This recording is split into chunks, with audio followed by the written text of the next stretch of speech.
Visakha 97వ ward Sujatha నగర్లో వెలిసిన లక్ష్మీ నరసయ్యమ్మ అమ్మవారి పండగ అత్యంత భక్తి శ్రద్ధలతో జరిగింది.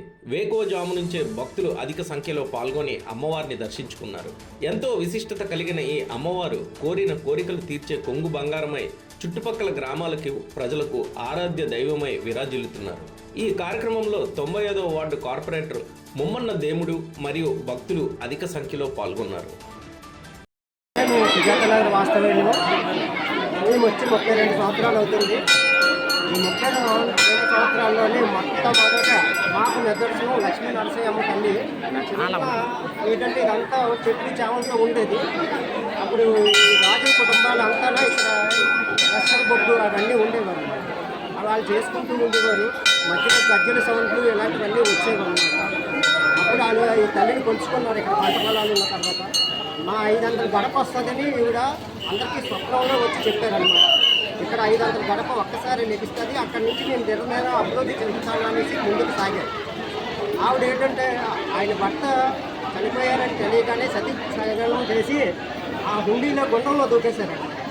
దూకేసిన వారం రోజులకి ఆ నీళ్ళు మొత్తం ఇదైపోయి ఆవిడేమో ఈ చెట్టు త్వరలోనే ఉంటున్నాను, ఈ చెట్టులోనే ఉంటున్నాను. ఇది వేప చెట్టు, ఉడికి చెట్టు, ఈ 2 చెట్ల మధ్యలోనే ఆవిడ ఉంటుంది అనమాట. ఆవిడ ఆత్మ అంతా గుండంలోనే ఈ చెట్టుల్లోనే ఉంటుంది.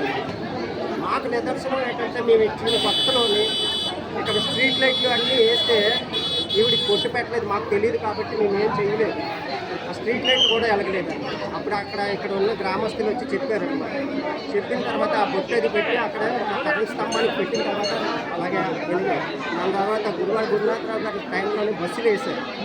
C2 నుంచి బస్సు వచ్చినప్పుడు మాకు ఫస్ట్ బస్సు అనమాట. 55 years మా BHP వెళ్ళడానికి అని మేము BHP ఎంప్లాయీస్ కదా. ఇక్కడ వరకు వచ్చి బస్సు ఆగిపోయింది. 100 మంది 10 మందికి తోసినా కూడా బస్సు కాకుండా. అప్పుడు మళ్ళా మాకు ప్రత్యక్ష నిదర్శనం అనమాట. అప్పుడు కూడా ఈ పసుపు కుంకుమ తెచ్చి తల్లి దగ్గర పెట్టి స్టీరింగ్ దగ్గర పెట్టగానే బస్సు కూడా ఆటోమేటిక్గా స్టార్ట్ అయ్యి కదిలింది. ఇంత మహత్యం ఉన్న తల్లి దినదిన అభివృద్ధి చెందుతుంది. మా కాలనీ వాసులందరికీ కొంగు బంగారం ఈ లక్ష్మీ నరసయ్యమ్మ తల్లి.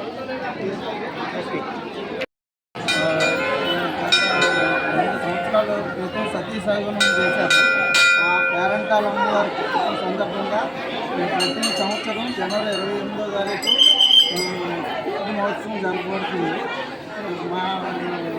మా ఫ్యామిలీలు కాకుండా మా రాజులందరూ ఫ్యామిలీ కాకుండా చిన్నవాడ తర్వాత కాపరాజపాలెం సుజాతనగర్ గ్రామం వాస్తవులందరూ సహకారంతో ఈ కార్యక్రమంతో దిగ్విజయంగా జరుపుకుంటున్నాం ప్రతి సంవత్సరం. అలాగే సాంస్కృతిక కార్యక్రమాలు కూడా ఏర్పాటు చేస్తున్నాం.